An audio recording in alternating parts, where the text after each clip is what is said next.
What happens when a man with the world at his feet decides to take control of the one thing he thinks he can own forever, his wife? What happens when that power is turned against him in a way he never saw coming? In today's story, we delve into the dark world of a millionaire who believes he can manipulate anything and anyone to his will. He has it all: wealth, power, and status. But when he forces his wife into a forbidden affair with a rival, he unleashes a chain of events that will haunt him forever. What begins as a ruthless game of control soon spirals out of his hands, and the consequences of his actions will ultimately destroy him. This is not a simple love story. In fact, it's not about love at all. It's about power, control, and the dangerous lengths people will go to in order to preserve their status. The millionaire, confident in his wealth and power, decides to test the loyalty of his wife by ordering her to sleep with his rival. He sees it as a game, a move to assert dominance over both his wife and the competitor who threatens his position. But little does he know, his wife, who has long been quiet, compliant, and submissive, is no pawn in his game. What he expects to be a humiliating act of submission for her is instead the start of her own revenge. Through a series of twists and turns, the wife, instead of simply following her husband's orders, uses the situation to her advantage. As she takes control of the affair in ways he never expected, the balance of power shifts, and he realizes that he's no longer the one holding the cards. What started as his grand scheme soon unravels into something far more complicated, something that will change their lives forever. The story begins in a luxurious penthouse suite, the city lights sparkling in the distance. Inside, the atmosphere is thick with tension. The millionaire is calm, his demeanor cold and calculating, as he lays out his plan for his wife. He doesn't understand her silence, her quiet compliance. In fact, he's convinced that she's nothing more than a trophy, a possession he can do with as he pleases. She, on the other hand, is emotionally distant but with a simmering anger hidden just beneath the surface. She has watched for years as her husband's arrogance and manipulation have controlled their lives. The thought of this final act, the affair with his rival, fills her with disgust. But it's the push she needed, the moment she's been waiting for, to reclaim her power. The emotional tension between them is palpable. He speaks with authority, expecting her to comply without question, while she listens, her eyes never betraying the internal battle she's fighting. There's a quiet but powerful defiance in her gaze, a look that signals she's not the helpless woman he thinks she is. But this isn't just about power. It's about revenge, something deeper and far more dangerous than either of them realize. What happens when a man who thinks he controls everything loses the one thing he thought he had the power to break? The moment she agrees to his demands, something inside her shifts. He expects this to be the final blow to her spirit, the ultimate submission that will solidify his control. But as the evening unfolds, he begins to sense that the game has changed. The stakes have never been higher, and he has no idea what's coming next. But what if the game they are playing isn't just about control? What if she's been playing him all along? The million-dollar question is, how far will she go, and what price will he have to pay for his arrogance? Let's dive into the story. The penthouse was a monument to wealth, a shining testament to his success. From the floor-to-ceiling windows, the sprawling city beneath them was alive with activity. People moving, cars racing through streets, lights flashing. But inside, the atmosphere was anything but alive. The place felt cold, sterile, as if no warmth or genuine connection had ever touched its walls. The only sound was the occasional hum of the city far below.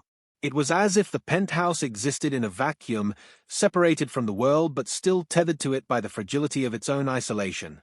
He stood by the window, his gaze fixed on the endless cityscape. His posture was rigid, as always, perfectly tailored, perfectly composed, perfectly in control. He had everything a man could desire: money, power, influence, the admiration of his peers. Yet, in that moment, it felt like none of it mattered. Not with her in the other room. She sat in a plush armchair, her back straight, her hands resting calmly in her lap. The tension between them was palpable. She had not spoken a word since he laid down his demand, his order. Her silence only added to the suffocating weight in the air, and it drove him mad. She was supposed to be the obedient wife, the one who would simply follow his commands. But now, as she sat there, unmoving, unreadable, he could not understand her. It was as though a part of her had vanished. Perhaps it had been gone for years, buried beneath layers of passive acceptance. But now, with her silence, she was a puzzle he couldn't solve, a riddle whose answer eluded him, and that was what troubled him most. The millionaire, despite his outward composure, felt something gnawing at him. The need for control had always been his most cherished weapon, his armor, the very thing that had allowed him to climb to the top of the world. But now, for the first time, there was an unsettling feeling, a sense of unease. Every glance at her made his stomach churn. He could feel it, the invisible thread between them, stretched taut with the weight of his demand. He had forced her into a corner, and now, for the first time, he questioned if she would break or if something else was waiting just beneath the surface. He could no longer read her. What had once been a perfect, submissive relationship was beginning to shift in ways he couldn't control. She, on the other hand, was an enigma. Her calm demeanor hid a storm inside, one he could not fathom. How dare he think he could make her do that? She had endured his arrogance for years, his manipulation, his control. She had quietly been the trophy wife, sitting pretty beside him, playing the part she was expected to. But no more. She was not some passive victim. Far from it. The thought of the forbidden affair he had so casually ordered her into repulsed her, but it ignited something deep within her. The fire had been smoldering for years, and now it was ready to burst into flames. She wasn't the woman he thought she was. No, she had her own plans, her own goals, and in this moment, everything was going to change. The silence stretched between them like a taut rope, pulling them toward an inevitable moment. She could feel his eyes on her, studying her, dissecting her every movement. But she didn't flinch. She didn't react. He was waiting for her to break.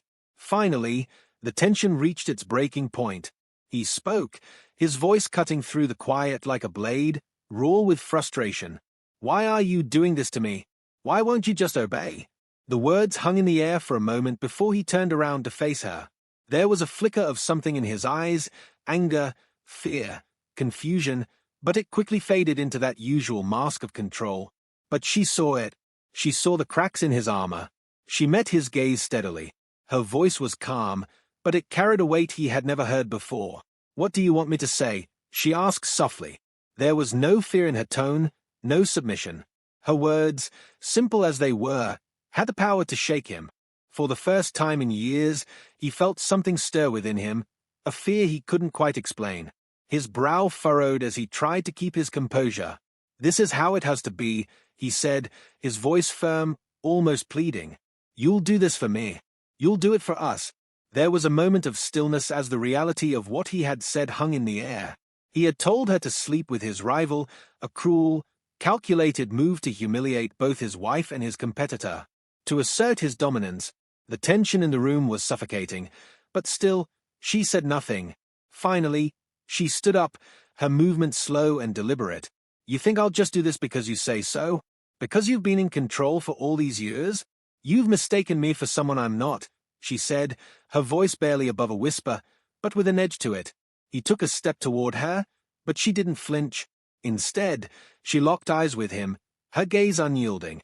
"What you don't understand," she continued, her voice stronger now, "is that you've already lost. Not just to him, but to me." Her words hit him like a slap across the face. It was as though the world had tilted beneath his feet. He took a step back, trying to steady himself, trying to grasp at the control he was losing by the second. His breath quickened, the reality of the situation sinking in. She wasn't submitting. She wasn't following his orders. No, she was the one taking control now. And that terrified him more than anything he had ever known. Her response wasn't a defiance he could simply crush with money or power. It wasn't a rebellion he could control with threats. It was something deeper, something he hadn't prepared for. For the first time, she was holding the power. "You really think I'm going to give you what you want?" she asked, her lips curling into a slight, knowing smile. "You've already lost, but you're too blind to see it. You don't even realize that everything you think you control is slipping away." His mouth went dry. The power dynamic had shifted, and he didn't know how to handle it. She wasn't playing by his rules anymore. And that realization, that simple truth, left him vulnerable, exposed, and for the first time, afraid. She didn't have to do anything for him to feel it. Just her words, just her defiance, had taken everything from him. The stakes were higher than ever now. Days passed, each one a slow, suffocating crawl for the billionaire. The mansion, once a symbol of power and control, now felt like a prison. The marble floors, the sprawling spaces, the pristine elegance, all of it was meaningless when the one thing he couldn't control was standing just across from him every day. His grip on her had slipped, and with every passing moment, the weight of his mistake grew heavier. He thought forcing her into the affair with his rival would be the final move, his way of proving dominance. But instead, he was left with a nagging emptiness. She was no longer the wife he could manipulate, the perfect accessory for his public image. She had become a stranger. Her coldness haunted him. Her silence stung worse than any insult. Every glance he caught of her only fueled his frustration. He would catch her staring out the window, lost in thought, and it would gnaw at him.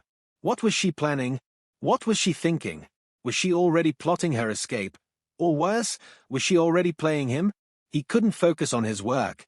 His empire, once thriving, now teetered on the brink of collapse as he grew more and more distracted. Business decisions were slipping, opportunities were being missed. His rival, the one who had become the target of his cruel scheme, was now looking stronger than ever.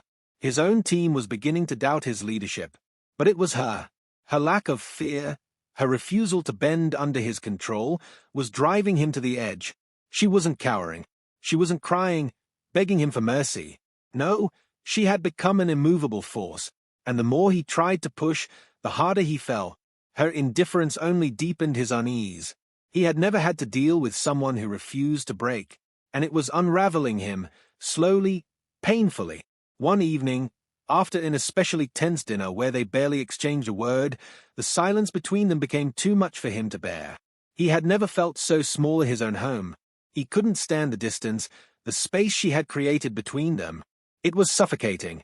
His hands were shaking as he gripped the edge of the table, his eyes fixed on her across the room. He couldn't hold it in anymore. He had to confront her, to assert his dominance once again. "You think you know everything about me?" He spat, his voice low but trembling with rage. "You think you've got me all figured out? You're nothing without me. You've always been nothing." Her eyes didn't flicker. She didn't react, not the way he expected. No tears, no words, just calm, unwavering composure. He clenched his fists, his breath coming in short, ragged bursts. "You've been playing this game for too long, haven't you?" He continued, his voice rising, desperation lacing his tone. "You think you can just do whatever you want. But I made you. I built this life for you. And now you're trying to tear it all apart." She slowly stood up, moving toward him with a grace that made his blood run cold. She didn't look afraid. She didn't look broken. She simply looked, determined. "You think you know who I am?" she asked, her voice smooth and sharp, like a blade sliding through silk. "You have no idea who I really am, do you?" The words hit him like a punch to the gut. For the first time in years, his confidence wavered. He had been so certain that she was just a pawn in his game, a means to an end. But now, she was speaking to him like she was on a different level altogether, like she was the one in control. She took another step forward, her eyes piercing into him. "You've underestimated me. You think I'll just obey, that I'll be the perfect little wife you can order around? You think I haven't been planning my own way out of this?" Her lips curled into a cold smile. "You're not the one who holds all the power, not anymore." Her words struck at the core of him. It was as if she had finally peeled back the layers of his control, exposing the cracks beneath. He felt exposed, like a naked man in a crowd. The foundation of his world, the one thing he had clung to for so long, was crumbling before his very eyes. His breath caught in his throat, and his pulse quickened. It was a harsh reality to face. He wasn't in control. She had been playing her own game, a game that he hadn't even realized had begun. As she turned away from him, her movements deliberate and confident, a wave of realization crashed over him. He was no longer the mastermind behind everything. The tables had turned, and he had no idea how to regain control. In that moment, everything changed. He realized that he wasn't the one pulling the strings anymore. She wasn't just his wife. She was a player in her own right, and the worst part was, he had been the one who set her free. He had created the monster in her by pushing her too far, by thinking that he could control her with his wealth and power. He had underestimated her strength, her intelligence, and her drive.